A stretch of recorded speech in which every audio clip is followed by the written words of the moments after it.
कोपरगावात बेशिस्त वाहन चालकांना शहर पोलिसांनी चांगलाच दणका दिला असून या कारवाईसाठी कोपरगाव शहर पोलीस निरीक्षक भगवान मथुरे हे स्वतः रस्त्यावर उतरले होते। गुरुवारी सकाळी कोपरगाव शहरातल्या भारतरत्न डॉ बाबासाहेब आंबेडकर मैदानाजवळ मेन रोडवर पोलिसांनी वाहनांची कागदपत्र तपासणी केली। ज्यांच्याकडे वाहनांचे कागदपत्र आहेत आणि वाहतूक नियमांचे पालन करीत आहेत त्यांना सोडण्यात आलं आणि ज्यांच्याकडे कागदपत्र नाहीत त्याचबरोबर fancy number plate, triple seat अशा प्रकारे वाहतूक नियमांचं उल्लंघन करणारे 63 बेशिस्त वाहन चालकांवर पोलिसांनी कारवाई केली। या दरम्यान 29,400 रुपयांचा दंडही वसूल करण्यात आलाय।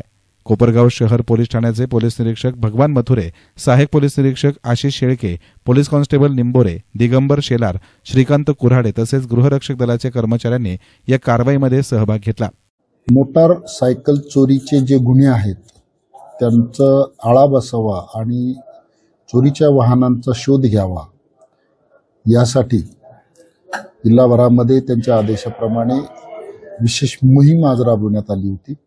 त्या मोहिमेअंतर्गत कोपरगाव शहरामध्ये अचानकपणे आमचे सहकारी API श्री शेळके, त्याचप्रमाणे आमचे वाहतूक नियमनाचे कर्मचारी हवालदार श्री शेलार, श्री लिंबोरे आणि सहकारी यांच्या मदतीने शहरामध्ये आज वाहन तपासणी मोहीम राबवण्यात आली। त्याच्यामध्ये प्रामुख्याने नंबर प्लेट नसलेली वाहने आणि कागदपत्र जवळ न बाळगणारी वाहने यांच्यावरती विशेष करून आम्ही लक्ष केंद्रित केलं होतं। याचा उद्देश हा होता की त्यामुळे चोरीची वाहनं शोधणं शक्य होतं आणि त्याप्रमाणे आम्ही आज साधारण 1.5 तासामध्ये जवळजवळ 100 वाहनं आम्ही अशी तपासली आणि त्याच्यापैकी काही वाहनांची कागदपत्र वाहन चालकाकडे होते, त्याची खात्री करून ती वाहनं जागेवर सोडून देण्यात आलेली आहेत।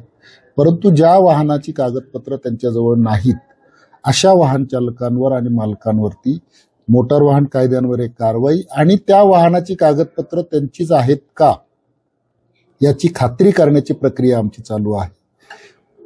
त्याप्रमाणे जर वाहनाची कागदपत्र त्यांच्याकडे असतील तर त्यांच्यावरती इतर काही जर दोष नसतील किंवा चुका नसतील तर त्यांना सोडून देण्यात येईल, परंतु इतर कायद्यान्वये काही उल्लंघन असेल तर त्याची कारवाई करून त्या वाहनांना नंतर सोडून देण्यात येईल।